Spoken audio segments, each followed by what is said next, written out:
as much as I don't know much about this person in real life, it oddly did feel like they left a lot out. Yeah, Like it it was was. very hyper specific to this point in time, and I guess certain biopics have been doing that lately. I think when we watched The Complete Unknown with Timothy Chalamet for what's Bob Dylan. Bob Bob the Dylan? Yeah, isn't it Bob Dylan? Bob Dylan. Yeah, yeah. Yeah, Bob Dylan, yeah, yeah.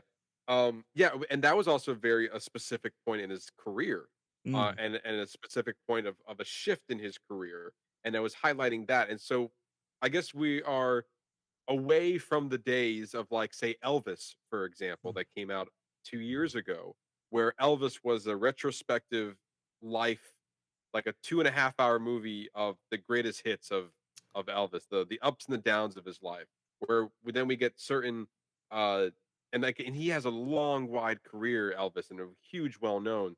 So, like, to not specifically pinpoint a certain one, even what was it? You watched, Priscilla, also something that within uh um revolving around Elvis. And I'm sure, if I'm not mistaken, that was also a specific point yeah. in her life, not like in retrospect, like an overview of what happened from stardom to downfall and then later his death. Eh, So we're seeing these biopics that are hyper specific, and that's fine to an degree. But I guess those movies are meant for the people who like watching these people growing up and following their career to see, like, oh, they're really highlighting a film about his drug addiction and how he's able to overcome that.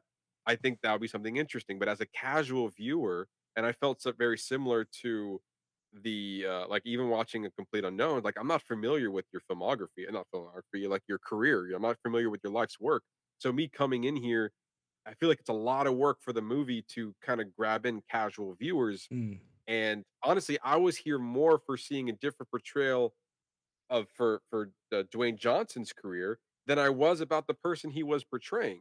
And so, like, that's what got me into the movie. Now Mm, I want to see what the movie's about with his performance, and I was never really fully invested, only mm. to find out that Facts. he was a pioneer for something that we didn't even see in the movie, But one which scene. that for me kind of baffled me a little bit of, like, wow, okay, so this man had a very large career, yet the movie decided to not show any of it. You're listening to Box Office Bingers with Matt Diaz and Ernesto Santos.